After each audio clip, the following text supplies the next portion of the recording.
Hey everybody, Wade here, making a second video now. And by the way, I hope you're having a wonderful day. I'm starting this video off by kind of stating what my purpose is behind creating this channel and filming these videos and even picking up litter. And there's all kinds of different sources of inspiration that I've found and collected over the years that have inspired me to do this kind of thing. And one thing I want to bring up today in this video is a book that I fell deeply in love with, if it's possible to fall in love with a book. And it's called The 99% Invisible City. And in the book is all kinds of different stories and chapters and paragraphs about things that exist in our daily lives, especially in cities. You know, the hidden architecture, the underground systems and everything, and you know, the spaces that we see every day that we may or may not even recognize as we go along.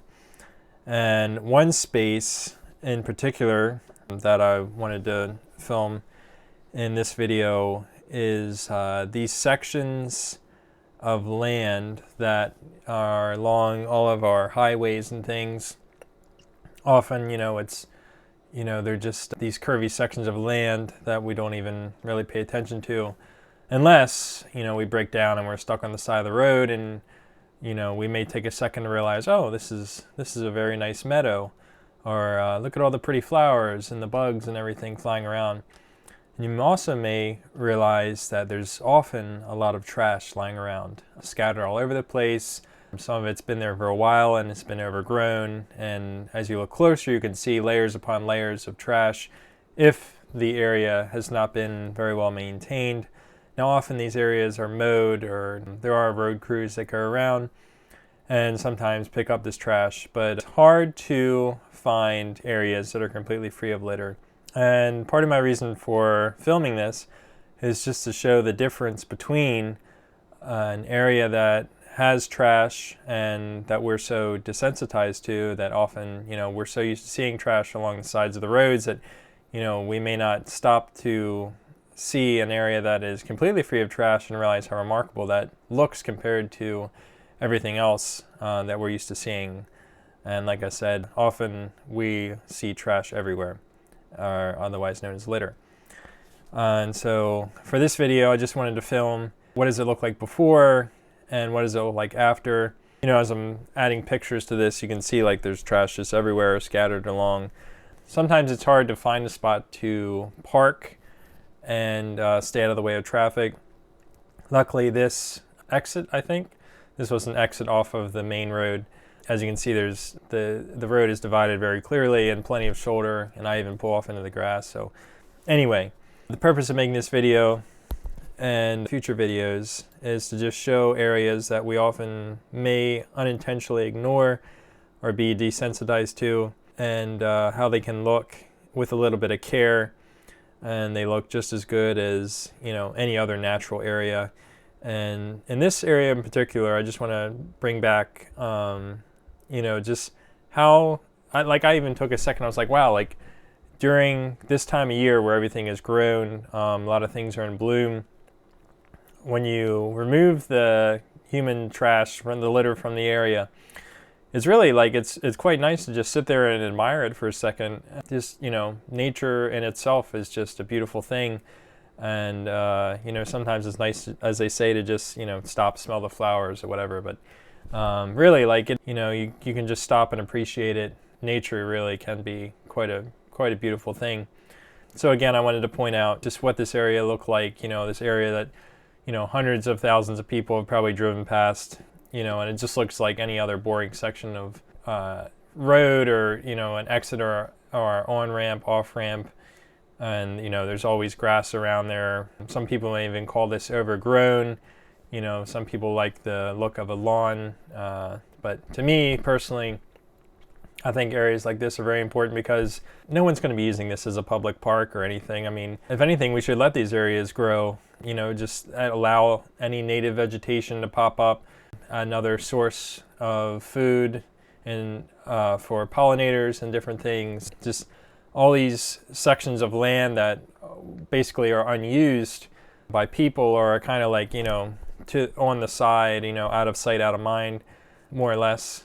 You know, these areas, you know, if we give them a little bit of care, you know, like at least keeping our rubbish out of them, they should be allowed to flourish as long as they're not, you know, causing any problems. And that's, you know, that's just my opinion.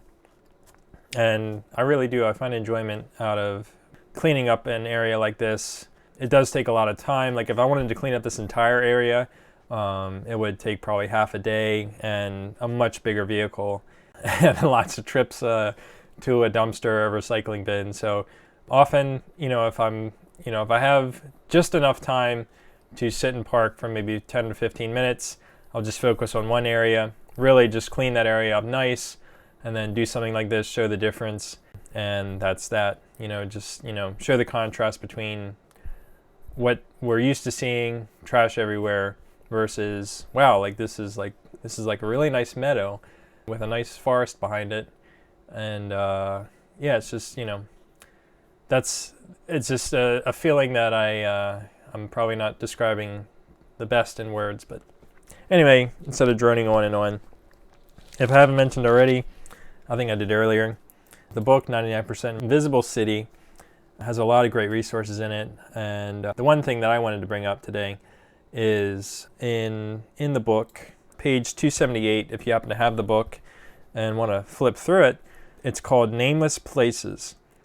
And basically it brings up what I've been talking about. You know, we may not, you know, most people may not know these areas, what to call them. You know, what are these areas that surround our roads and, you know, off ramps, on ramps, you know, all that. So a place like this I would call kind of meadow-like, and, you know, that it has the tall vegetation and everything.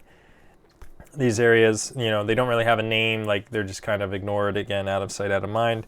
But there's one artist located actually in Baltimore, which is not too close, or which is close to where I am.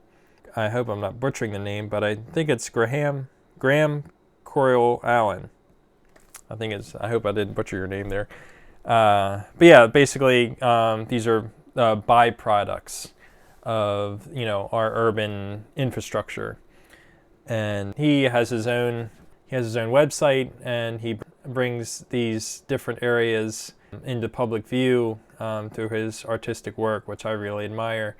I'm definitely interested in seeing more from him. But one of the sources of inspiration behind wanting to stop and park on a boring section of road, and an area of road that is just meant to getting from one road to the other, and stop and just pick up trash, which is it's kind of strange. But, and I'm probably, I've been talking for, might not even have enough footage to cover all this talking.